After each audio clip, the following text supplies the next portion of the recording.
चले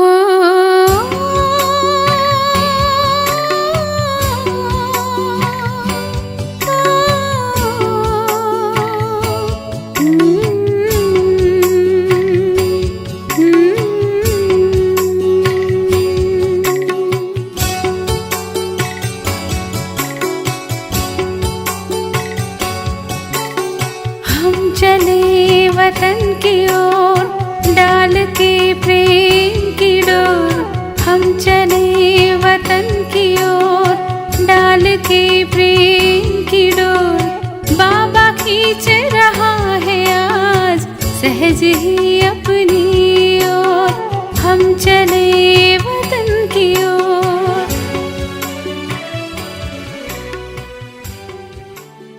ஓம் சாந்தி. 15/4/1974 அவ்யக்த பாப்தாதா மதபன். வாணியின் தலைப்பு விக்ன விநாசக் ஆகி அங்கதனுக்கு சமமாக மாயாவின் மீது வெற்றி அடையுங்கள். அனைவரும் முன்னேற்றத்தின் பக்கமாக சென்று கொண்டிருக்கிறீர்களா? முன்னேறும் கலையின் அடையாளம் என்ன, அதை தெரிந்துள்ளீர்களா? எப்பொழுதுமே தந்தையின் அன்பிலேயே மூழ்கி இருக்கும் மற்றும் தடைகளை அழிப்பவர் என்ற இந்த 2 அடையாளங்களும் அனுபவம் ஆகிக் கொண்டிருக்கிறதா?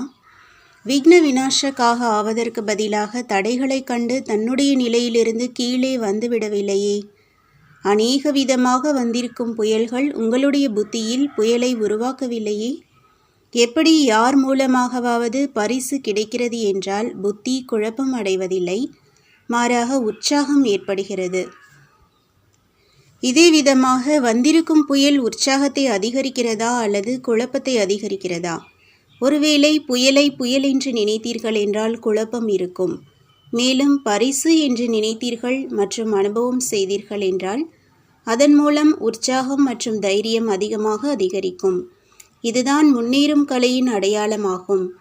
பயப்படுவதற்கு பதிலாக ஆழத்தில் சென்று அனுபவங்களின் புது புது ரத்தினங்களை இந்த சோதனைகளின் கடலிலிருந்து பிராப்தி செய்வார்கள்.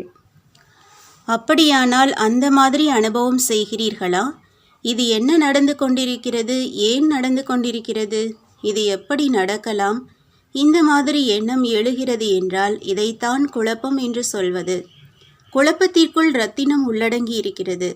மேலோட்டமாக, அதாவது வெளிமுகமான பார்வை அல்லது புத்தி மூலமாக பார்ப்பதினால் குழப்பம் தென்படுகிறது. மேலும் அனுபவமாகும். ஆனால் வந்திருக்கும் அதே விஷயங்களை உள்நோக்குமுக பார்வை அல்லது புத்தியால் பார்ப்பதினால் அநேக விதமான ஞான ரத்தினம், அதாவது பாயிண்ட்கள் கிடைக்கும். ஏதேனும் விஷயத்தை பார்த்து அல்லது கேட்டு ஆச்சரியம் அனுபவமாகிறது என்றால் இதுவும் கூட இறுதியான சம்பூர்ண நிலை என்று கூற முடியாது. இந்த மாதிரியோ நடக்கவே நடக்காது. ஆனாலும் என்ன நடந்ததோ அது நடக்கத்தான் வேண்டும். டிராமாவில் இவ்வாறு இருந்த பிறகும் கூட ஒருவேளை இம்மாதிரி எண்ணம் உருவாகிறது என்றால் இதையும் அம்ச மாத்திரத்தில் குழப்பத்தின் ரூபம் என்றே கூறுவோம். இதுவரை இந்த ஏன் என்ன என்ற கேள்வி இருப்பதின் அர்த்தமாவது குழப்பம். தடை வருவது அவசியமாகும். மேலும் எவ்வளவு தடை வருவது அவசியமோ அவ்வளவு ஒருவேளை இது ஒன்றும் புதியதல்ல என்பது புத்தியில் இருக்கிறது என்றால் அந்த மாதிரியான மகாரதி மகிழ்ச்சி நிறைந்தவராக இருப்பார். ஒன்றும் புதிதல்ல என்ற இதுதான் இறுதியான சம்பூர்ண நிலை. ஒருவேளை ஏதாவது குழப்பமான காரியம் செய்கிறீர்கள் என்றால் கடல் மாதிரி மேல் மட்டத்தில் குழப்பம் தென்பட்டாலும், அதாவது கர்ம இந்திரியங்களின் குழப்பத்தில் வருகிறீர்கள் என்றாலும் உங்களுடைய நிலையானது ஒன்றும் புதியதல்ல என்பதில் இருக்க வேண்டும். ஒருமுகப்பட்ட ஒரே சீரான ஏகாந்தம், அதாவது ஒரு படைப்பவர் மற்றும் படைப்பின் எல்லையை தெரிந்திருக்கக்கூடிய திருக்காலதர்ஷியின் நிலையில் சௌகரியமான அமைதியின் நிலையில் நிலைத்திருக்கிறீர்களா? அல்லது கர்ம இந்திரியங்களின் குழப்பம் உள்மனதின் நிலையையும் ஆட்டுகிறதா? எப்பொழுது ஸ்தூலமான கடல் 2 ரூபத்தையுமே காட்டுகிறது என்றால் மாஸ்டர் ஞானக்கடல் அந்த மாதிரியான ரூபத்தை வெளிக்காட்ட முடியாதா என்ன? இந்த இயற்கையானது ஆத்மாக்கள் பின்பற்றி இருக்கிறது, அதாவது காப்பி அடித்திருக்கிறது. நீங்களோ புருஷோத்தமர்கள். அவ்வாறு இயற்கை தன்னுடைய தகுதியை வெளிக்காட்ட முடியும் என்றால் புருஷோத்தமர்கள் நீங்கள் வெளிக்காட்ட முடியாதா என்ன? நேரம் இப்பொழுது எந்த பக்கமாக சென்று கொண்டிருக்கிறது என்று தெரிந்திருக்கிறீர்களா? மிகவும் கொடூரமான நிலையின் பக்கம் சென்று கொண்டிருக்கிறது. அனைத்து பக்கங்களிலும் மிக தீவிரமான நிலை தென்படுகிறது.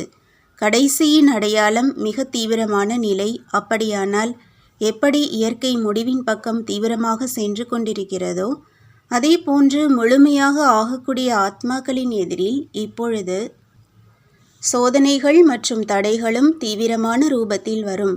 எனவே இதற்கு முன்பெல்லாம் இப்படி இருந்ததில்லையே, இப்பொழுது மட்டும் ஏன் என்று ஆச்சரியப்படக்கூடாது.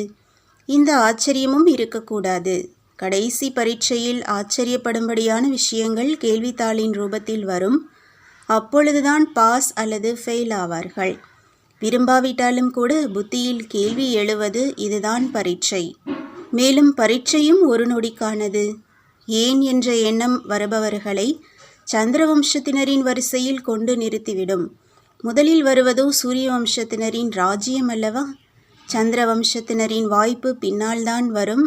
ஆக அந்த ராஜ்யத்தில் சிம்மாசனதாரியாக ஆவதின் வரிசையில்தான் அவரது எண், அதாவது வாய்ப்பு வரும். எனவே ஒரே ஒருவரது ரசனையில் நிலைத்திருப்பதற்கான பயிற்சி நிரந்தரமாக இருக்கட்டும். பிரச்சனையின் ஆசனத்தை தக்க வைத்துக் கொள்வதிலேயே ஈடுபட்டு விடாதீர்கள். ஆனால் ஆசனத்தில் அமர்ந்து பிரச்சனையை எதிர்கொள்ள வேண்டும். இப்பொழுதோ பிரச்சனை ஆசனத்தின் நினைவை ஏற்படுத்துகிறது. தடை வருகிறது என்றால் யோகா செய்கிறீர்கள் மற்றும் பட்டியும் வைக்கிறீர்கள் இல்லையா? இதிலிருந்து எதிரிதான் ஆயுதத்தின் நினைவூட்டுகிறார் என்று நிரூபணமாகிறது. ஆனால் நினைவு தானாகவே அல்லது இயல்பாகவே இருப்பதில்லை. நிரந்தரமான யோகியா அல்லது அவ்வப்போது யோகியா? பட்டமோ நிரந்தர யோகிக்கானதுதான் இல்லையா? எதிரி வரவே வேண்டாம், பிரச்சனையை எதிர்கொள்ள வேண்டியதில்லை. ஈட்டியிலிருந்து முள்ளாவது இதுவும் இறுதி நிலை கிடையாது. ஈட்டியிலிருந்து முள் ஆனது. மேலும் முள்ளை பின்பு யோக அக்னியினால் தூரத்திலிருந்தே பஸ்பம் ஆக்கிவிட வேண்டும். முள் குத்திய பின்பு அதை எடுத்தீர்கள் என்ற இது இறுதி நிலை. முல்லை தன்னுடைய சம்பூர்ண நிலையினால் அழித்துவிட வேண்டும். இதுவே இறுதி நிலையாகும். அந்த மாதிரி லட்சியத்தை வைத்துக்கொண்டே தன்னுடைய நிலையை முன்னேறும் கலையின் பக்கம் அதிகரித்து கொண்டே செல்ல வேண்டும். பெரிய விஷயத்தை சிறியதாக அனுபவம் செய்வது இந்த நிலை வரை மகாரதி அவரவர் சக்திக்கேற்ப வரிசை கிரமமாக வந்தடைந்திருக்கிறார்கள். இப்பொழுது அம்சம் மற்றும் வம்சமும் அழிந்துவிட வேண்டும். அந்த நிலை வரை வந்தடைய வேண்டும். நீங்கள் அனைவரும் தைரியம், உற்சாகம் மற்றும் அனைவரின் சகயோகியாக எப்பொழுதும் இருந்தே நடந்து கொள்கிறீர்கள் தான் இல்லையா? கலியுலக உலகத்தை அழிப்பதற்காக மற்றும் பரிவர்த்தனை செய்வதற்காக, மாயாவிற்கு விடை கொடுப்பதற்காக ஒற்றுமையுடன், அதாவது முற்றுகை ஏற்படுத்தியுள்ளீர்கள் இல்லையா? உறுதியான முற்றுகை இடப்பட்டிருக்கிறதா அல்லது இடையிடையே யாராவது தொய்வாகி விடுகிறீர்களா? அதாவது களைப்போ அடைந்து விடவில்லையே, அல்லது சென்று கொண்டிருக்கும் போதே நின்று விடுவதில்லையே. முன்னேறி செல்வதும் இல்லை, பின்னோக்கி வருவதும் இல்லை. எப்படி இருந்தீர்களோ அப்படியே இருக்கிறீர்கள் என்ற இந்த பாடத்தையோ உறுதியாக்கவில்லையே. நேரம் தள்ளிவிட்டது என்றால் செல்ல ஆரம்பித்து விடுவோம் என்று நினைத்து எங்கே இருக்கிறீர்களோ அங்கேயே நின்றுவிடவில்லையே. ஏதாவது விதமான ஆதரவிற்காக காத்திருந்து கொண்டே நின்று கொண்டிருக்கவில்லையே. அம்மாதிரி நிலை உள்ளவர்களை என்னவென்று கூறுவது? இதையே அங்கதனின் நிலை என்று நினைக்கவில்லையே. ஒருவேளை அந்த மாதிரி நின்றுவிட்டீர்கள் என்றால் கடைசியில் வந்தவர்கள் வேகமாக சென்று விடுவார்கள். இப்பொழுதெல்லாம் மலைகளில் பனி விழுகிறது மற்றும் ஒன்றாக சேர்ந்து விடுகிறது என்றால் பாதை அடைபட்டு விடுகிறது. பின்பு பனியை உருக்குவதற்காகவும் மற்றும் அதை அகற்றுவதற்காகவும் முயற்சி செய்கிறார்கள் இல்லையா? இங்கேயும் ஒருவேளை பனி மாதிரி இறுகி போய்விட்டீர்கள் என்றால் யோக அக்னியின் குறை என்ற நிரூபணம் ஆகிறது. யோக அக்னியை அதிகரித்தீர்கள் என்றால் பாதை சீராகிவிடும். கிடைத்திருக்கும் தைரியம் மற்றும் உற்சாகத்தின் ஞான கருத்துக்களை புத்தியில் ஓடவிட்டீர்கள் என்றால் பாதை சீராகி விடும்.